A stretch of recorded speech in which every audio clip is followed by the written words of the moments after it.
Parkland tragedy that the president himself called a great thing in common sense, raising the purchasing age for a rifle from 18 to 21.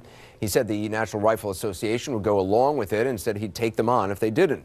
Then late last week, he stopped talking about it, and tonight, sources close to discussions between the White House and Capitol Hill on gun control say it appears the president is backing away from that idea. Talking to governors at the White House today, he did not mention it.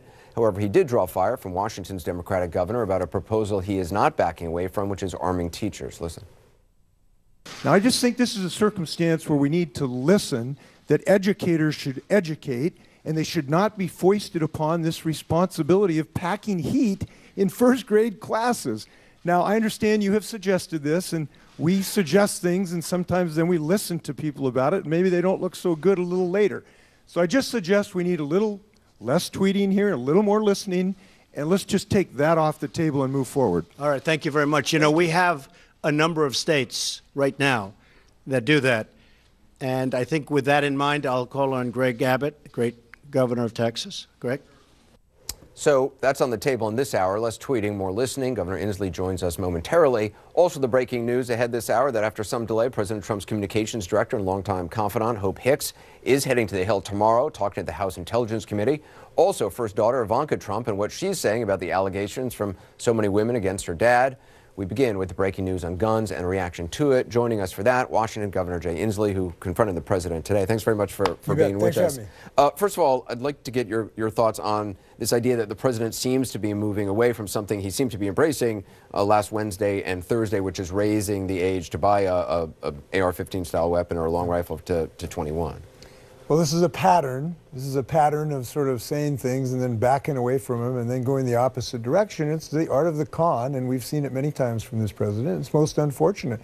The proposal to raise to 21 is just common sense. Look, to say that you can go buy on your 18th birthday, blow out the candles, and then go get a semi-automatic weapon and then turn it and put a bump stock on it and be fully automatic is just nuts. It's interesting because when the president was talking about this last Wednesday and Thursday, he was saying he was sure the NRA would get behind it. The NRA had already put out a statement saying categorically this is not something that they would ever be backing. Well, I heard that he said this on a tweet, which is the way he tries to make policy. Then he goes to lunch with the NRA and boom, he's back in the NRA camp. And I just think this is a movie we have seen before with his approach that unfortunately is much more impulsive. It is much more just sort of a spasmodic reaction on tweet than actually making policy. Because when you go out and listen on this issue, which I was saying today, when you listen to teachers, they tell you categorically, about 5 million teachers and their organizations have spoken on this subject, they don't want to have first grade teachers having to pack guns in a classroom. That does seem to be an issue that the president has now seems to be supporting. Perhaps not coincidentally, it's also one that the NRA is supporting as well. I mean, what is, to those who say, well, look, if you know the answer to a bad person with a gun is a good person with a gun, if there are, you know, if it's a gun-free zone and nobody in the school has guns and, you know, the school police officer is outside or unwilling to come in, what's wrong with a teacher who's trained, a gym teacher who's trained, having a weapon? Several things. Number one, it's just the NRA line. This is the way they've stymied every common sense gun legislation so far, and they've tied up Congress. It's a wholly owned subsidiary of the NRA right now. And their answer has always been to every problem, more guns, just more guns. And you just can't solve this problem everywhere, every time with more guns, number one. Number two, this is where I think we need to listen to the people who are affected by this. And the people who are affected by this are guys like my dad, who was a biology teacher, who was a good biology teacher, who had a 30-06, but he would tell you it would be ludicrous to carry around guns in South High School or Garfield High School. And my brother-in-law, who's a retired teacher at Eastmont High School in Wenatchee, rural area, lots of hunters. But those folks do not want their first grade teachers carrying a Glock on their hip because their job is to educate. Look, they need more pencils, less pistols in the classroom, and we've got that challenge. Now, I heard the president say, we'll just train these people up. Look, the law enforcement community is opposed to this as well, because the law enforcement community knows weapons do have risks, and you'd have to train people for 6 months as a fully official, police officer to really get adequate training. We need them in the classroom. So this is one of these ideas that turned out to be a really, really poor idea, and I hope the president would listen and really back down on this. I mean, certainly we saw his response, which his arms were crossed. He didn't seem all that pleased, and then he quickly moved on to the governor of Texas. I'm wondering what you've heard from other governors or folks you talk to, Republicans and Democrats, about the arming of teachers? I mean, is that a discussion you had with other governors today? Yeah, there was some division. We heard some other voices in the room. But I would suggest that the politicians are not the experts on this. The experts are the people that we expect to train to teach our kids. Should it be left up to states? I think that it should be left up to teachers by and large, because they're the ones that are going to be in this situation. We call on them to have a close working relationship with people. We call on them to focus on studies rather than their firearms. We call on them on focusing on training to teach, not training to be, a pistol-packing first-grade teacher. And they're telling us this is just a nonsensical idea. And when we ask so much from teachers, and I guess, I've come from a family of teachers, so I have vast respect for them, those are the voices we ought to be listening to. And this was kind of an ideological response, and it's consistent with the president's statement that, he would be the hero, and he said he would have rushed in to solve this problem had he been there, had he not even had a weapon, sort of this Rambo president. That's not a way. We got to have thoughtful responses to this that will unify people. And you can't implement a policy like this if 5 million teachers are telling you it's a really bad idea. One of the other issues we've heard from certainly a lot of Republican politicians early on was about mental health and more abilities for families to do something to prevent people who may have mental health issues.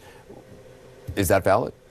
Yes. In fact, that was my first comment to the president today. I told him that he ought to take a look at what Washington is doing. We have an extreme risk protection order system where family members who have a person who is a threat to themselves or others can petition to the court to have the law enforcement take the firearm out of the home.